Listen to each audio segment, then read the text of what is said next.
ನಮಸ್ಕಾರ. On spot ನ್ಯೂಸ್ಗೆ ಸ್ವಾಗತ. ನಾನು ಅಕ್ರಮ್ ಮೊಮಿನ್. ರೈತರು ಉಳಿಯದಿದ್ದರೆ ಭಾರತ ಸಂವಿಧಾನ ಉಳಿಯಲು ಸಾಧ್ಯವೇ ಎಂಬ ಪ್ರಶ್ನೆಗೆ ಉತ್ತರ ಪಡೆಯಲು ವಿಶ್ವಗುರು ಬಸವಣ್ಣನವರ ನ್ಯಾಯ ಪಂಚಾಯಿತಿ ನಡೆಸುತ್ತಿದ್ದ ಬಸವ ಕಲ್ಯಾಣದ ಪುರುಷ ಕಟ್ಟೆಯಿಂದ ಕೂಡಲ ಸಂಗಮದವರೆಗೆ ಮೇ 30ರವರೆಗೆ ಪಾದಯಾತ್ರೆ ನಡೆಸಲಾಗುವುದು ಎಂದು ನಂದಿಕೂಗು ಅಭಿಯಾನದ ಸ್ವಯಂ ಸೇವಕರಾದ ಬಸವರಾಜ ಬಿರಾದರ್ ತಿಳಿಸಿದರು. ಕಲಬುರಗಿ ನಡೆದ ಪತ್ರಿಕಾ ಭವನದಲ್ಲಿ ಏರ್ಪಡಿಸಿದ ಸುದ್ದಿಗೋಷ್ಠಿಯನ್ನು ಉದ್ದೇಶಿಸಿ ಮಾತನಾಡಿದ ಅವರು, ಪಾದಯಾತ್ರೆಯ ನೇತೃತ್ವವನ್ನು ಪೂಜ್ಯ ಗುರು ಬಸವ ಪಟ್ಟದೇವರು ವಹಿಸಲಿದ್ದು, ನಂದಿಕೂಗು ಅಭಿಯಾನದ ಮಾರ್ಗದರ್ಶಕರಾದ ಸೋಮಲಿಂಗ್ ಪಾಟೀಲ್ ಅವರು ಭಾಗವಹಿಸಲಿದ್ದಾರೆ ಎಂದು ತಿಳಿಸಿದರು. ಪಾದಯಾತ್ರೆಯ ಮೂಲಕ ಕೃಷಿಕರನ್ನು ಪ್ರತಿ ತಿಂಗಳು 11,000 ಪ್ರೋತ್ಸಾಹ ನೀಡುವ ಯೋಜನೆಯನ್ನು ಜಾರಿಗೆ ತರಬೇಕು. ನಂದಿಯನ್ನು ರಾಷ್ಟ್ರೀಯ ಶಕ್ತಿ ಎಂದು ಘೋಷಿಸಿ ರಾಜ್ಯವಾರು 10% ಬಜೆಟ್ ಮೀಸಲಿಡುವ ಕಾನೂನು ಜಾರಿಗೆ ತರಬೇಕೆಂದು ಒತ್ತಾಯಿಸಲಾಗುವುದು ಎಂದು ಈ ಸಂದರ್ಭದಲ್ಲಿ ತಿಳಿಸಿದರು.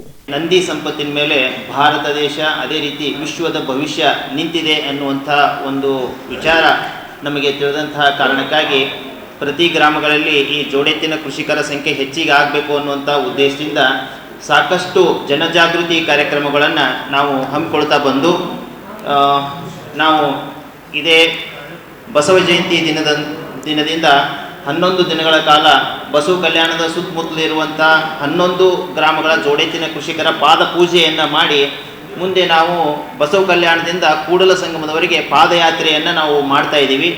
ಈಗ ಮಾರ್ಗ ಮಧ್ಯದಲ್ಲಿ ಈಗ ಗುಲ್ಬರ್ಗ ನಗರಕ್ಕೆ ಬಂದು ಈ ವಿಚಾರವನ್ನು ಹಂಚ್ಕೊಳ್ತಾ ಇದ್ದೀವಿ. ಈ ಎತ್ತಿನ ರೈತರು ಉಳಿಯದಿದ್ದರೆ ಭಾರತ ದೇಶದ ಸಂವಿಧಾನ ಉಳಿಯಲು ಸಾಧ್ಯವೇ? ಈ ಒಂದು ಪ್ರಶ್ನೆಯನ್ನು ಮುಂದೆ ಇಟ್ಟುಕೊಂಡು ನಾವು ಈ ಪಾದಯಾತ್ರೆಯನ್ನು ಮಾಡ್ತಾ ಇರುವಂಥದ್ದು. ಈ ಭಾರತ ದೇಶದ ಸಂವಿಧಾನ ರಚನೆ ಆಗಬೇಕಾಗಿತ್ತು ಅಂದರೆ ಅದಕ್ಕೆ ಮೂಲ ಶಕ್ತಿಯಾಗಿ ಕೆಲಸ ಮಾಡ್ತಾ ಬಂದಿರುವಂಥದ್ದು 5,000 ವರ್ಷಗಳಿಂದ ಅದು ಜೋಡೆತ್ತಿನ ಕೃಷಿಕರು ಅನ್ನುವಂಥದ್ದು ಇವತ್ತು ವೈಜ್ಞಾನಿಕವಾಗಿ ನಮಗೆ ತಿಳಿತಾ ಇದೆ. ಅಂದರೆ ಒಂದು ಆಧ್ಯಾತ್ಮಿಕ ವಿಜ್ಞಾನ, ಅದೇ ರೀತಿ ಭೌತಿಕ ವಿಜ್ಞಾನ, ಎರಡೂ ರೀತಿಯಿಂದಲೂ ನಮಗೆ ತಿಳಿತಾ ಇರುವಂಥದ್ದು. ಆದರೆ ಇದೇ ಒಂದು 50 ವರ್ಷಗಳಲ್ಲಿ ಸುಮಾರು 80% ಏನಾಗಿದೆ, ಈ ಜೋಡೆತ್ತಿನ ಕೃಷಿಕರು ಪ್ರತಿ ಗ್ರಾಮಗಳಲ್ಲಿಯೂ ಕೂಡ ನಾಶ ಆಗಿರುವಂಥದ್ದು. ಹೀಗಾಗಿ ನೀವು ಯಾವುದೇ ಗ್ರಾಮಕ್ಕೆ ಹೋಗಿ ಕೇಳಿದರೂ ಕೂಡ ಈ ಜೋಡೆತ್ತಿನ ಕೃಷಿಕರ ಸಂಖ್ಯೆ ಕಡಿಮೆ ಆದ ಹಾಗೆ ಈ ರೋಗ ರುಜಿನಗಳು ಹೆಚ್ಚಿಗೆ ಆಗ್ತಾ ಇದ್ದಾವೆ ಅಂತಂದ್ರೆ ಪ್ರತಿಯೊಬ್ಬರು ಉತ್ತರನೂ ಕೂಡ ಹೌದು, ಇದು ರೋಗ ರುಜಿನಗಳು ಹೆಚ್ಚಿಗೆ ಆಗ್ತಾ ಇದ್ದಾವೆ ಅಂತ. ಇದೇ 20 ವರ್ಷಗಳ ಹಿಂದೆ ಸಾಕಷ್ಟು ನಮ್ಮಲ್ಲಿ ಜೋಡೆತ್ತಿನ ಕೃಷಿ ಇತ್ತು, ಅವಾಗ ನಾವೆಲ್ಲರೂ ಆರೋಗ್ಯವಾಗಿದ್ದೀವಿ. ಹಾಗಾಗಿ ಇವತ್ತು ನಮ್ಮ ಭವಿಷ್ಯದ ಪ್ರಶ್ನೆ ಬಂದಿರೋದು, ಅದೇ ರೀತಿ ನಮ್ಮ ದೇಶದ ಒಂದು ಸಂವಿಧಾನದ ಭವಿಷ್ಯನೂ ಕೂಡ ಏನಪ್ಪಾ ಅಂತಂದರೆ ಈ ಜೋಡೆತ್ತಿನ ಕೃಷಿಕರ ಮೇಲೇ ನಿಂತಿದೆ ಅನ್ನುವಂಥದ್ದು ನಮಗೆ ಸ್ಪಷ್ಟವಾಗಿ ಕಾಣ್ತಾ ಇರೋದು. ಹಾಗಾಗಿ ಯಾವುದೇ ದೇಶದ ಒಂದು ಸಂವಿಧಾನ ರಚನೆ ಆಗಬೇಕು, ಅದು ಪ್ರಜಾಪ್ರಭುತ್ವ ವ್ಯವಸ್ಥೆ ಸಂವಿಧಾನ ರಚನೆ ಆಗಬೇಕಾಗಿತ್ತು, ಒಂದು ಮೂಲ ಶಕ್ತಿ ಕೆಲಸ ಮಾಡಿರ್ತದೆ ಅನ್ನುವಂಥದ್ದು.